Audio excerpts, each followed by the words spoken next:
ये है mister Sharma. He spent 40 years building a successful textile business.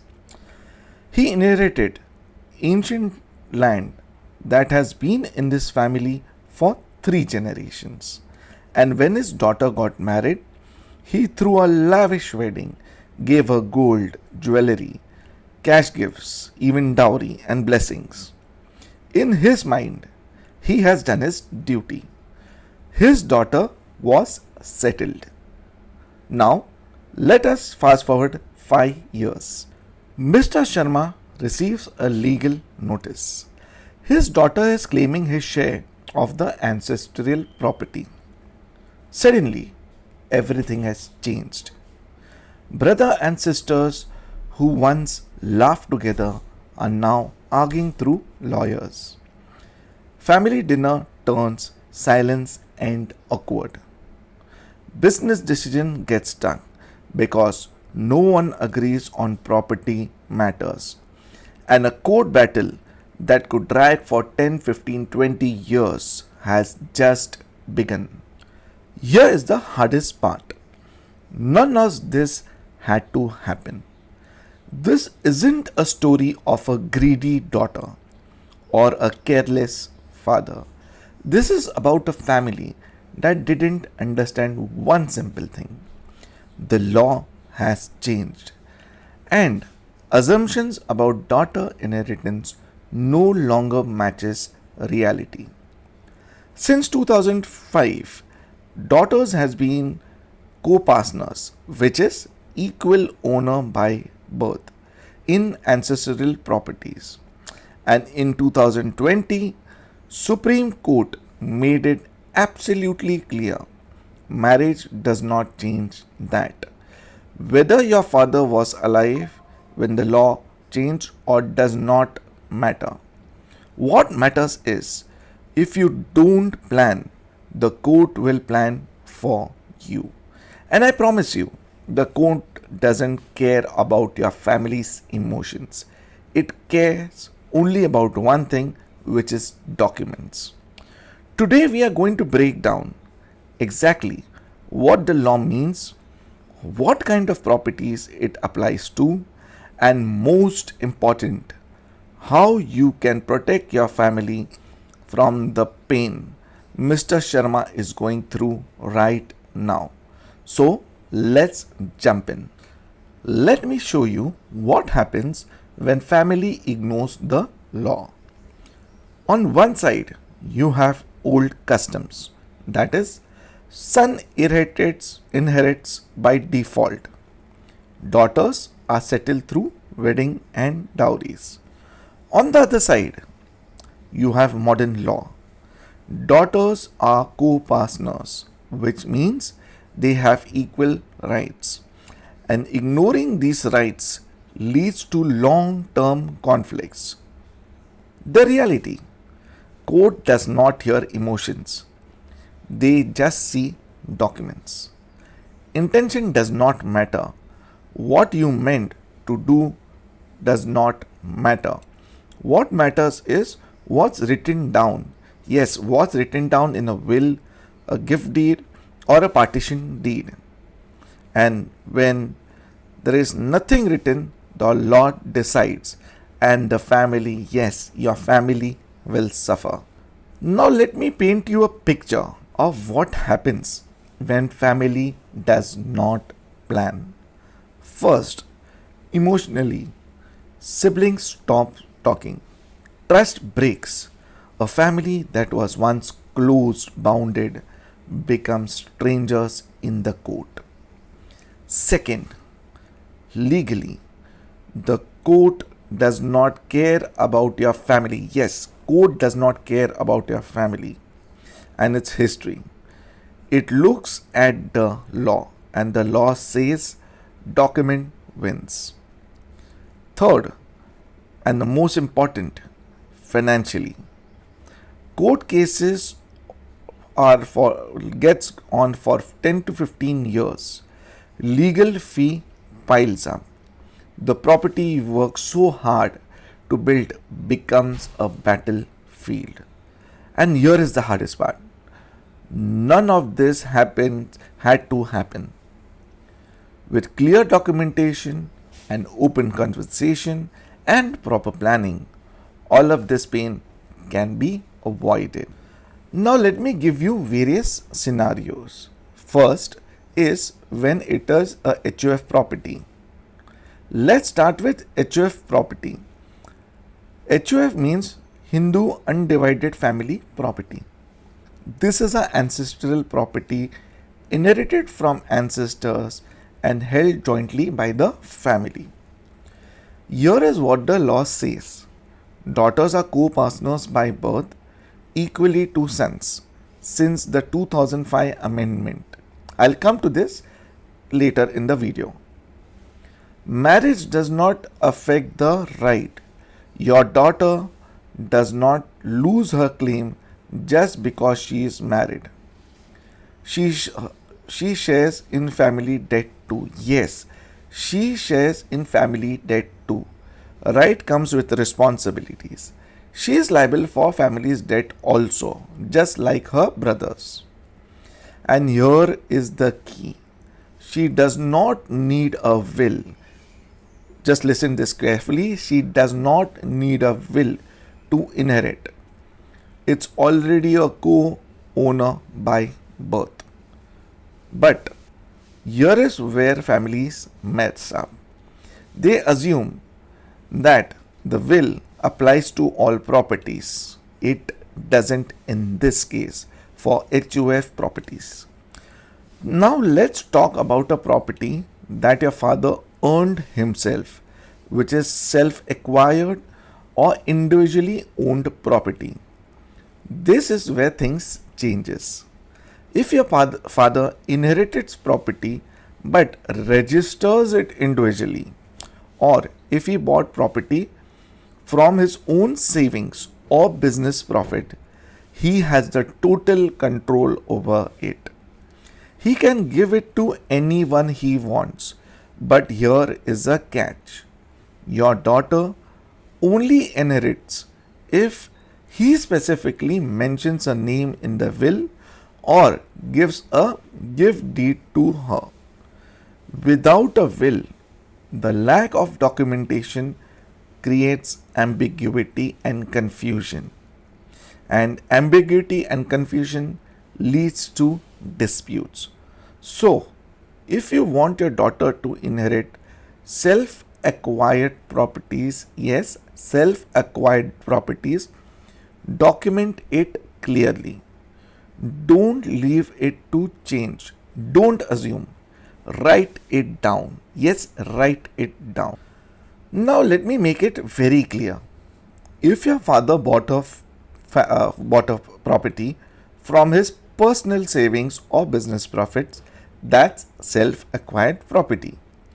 He has total control.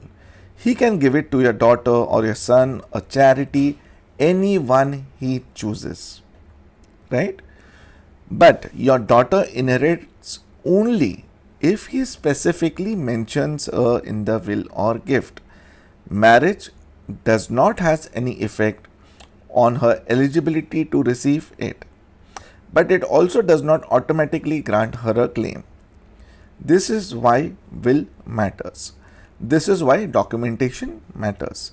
Without it, confusion starts. Now here is a question that confuses most families. What exactly does a daughter become a co-partner? My bad, sorry.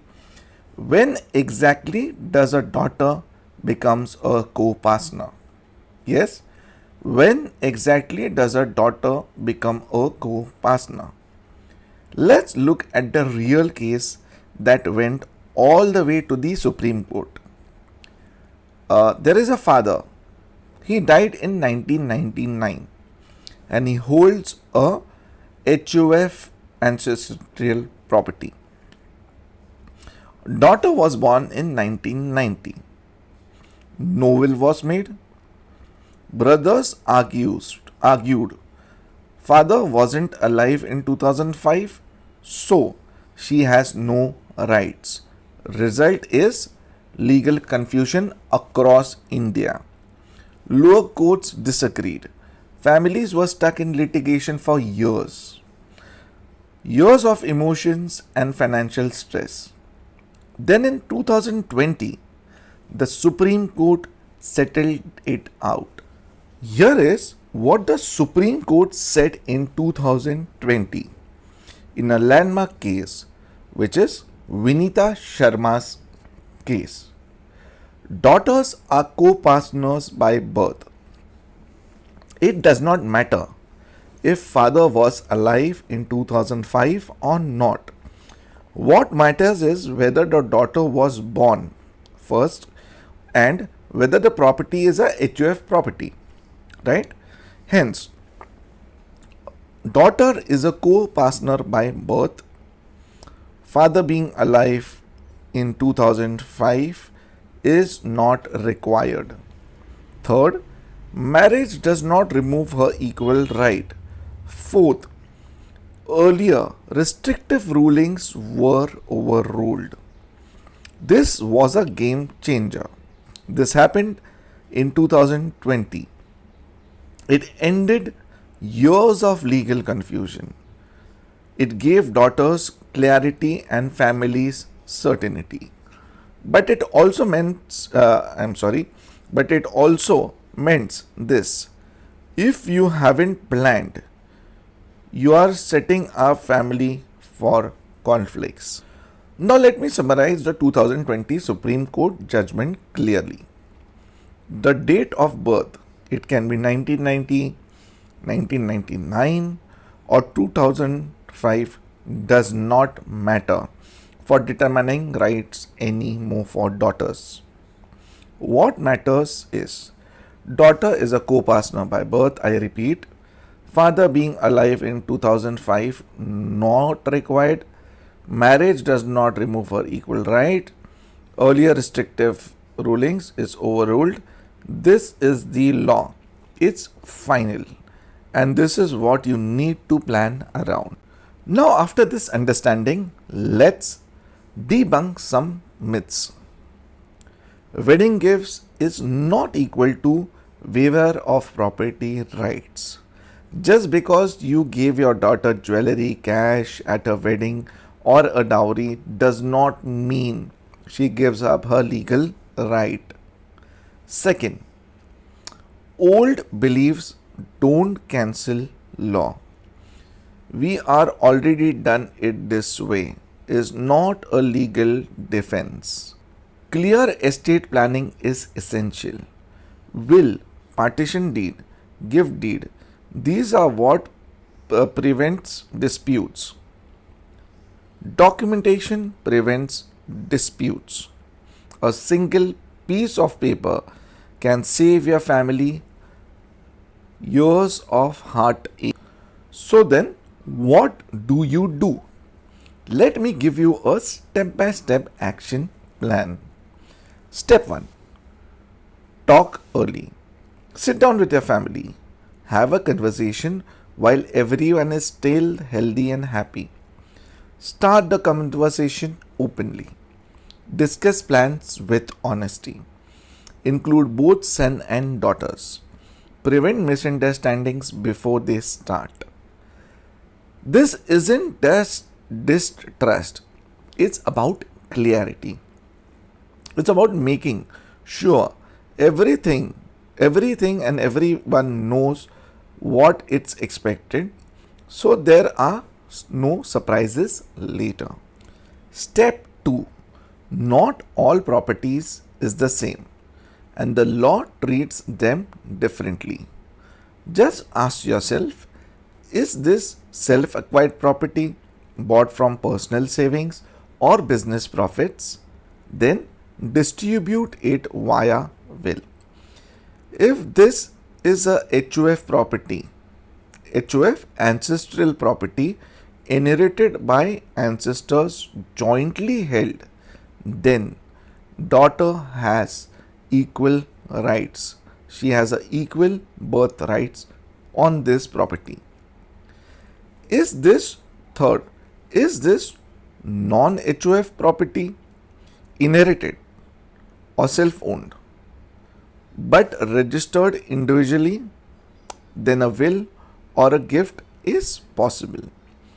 Once you know what kind of property you are dealing with, you will know how to handle it legally.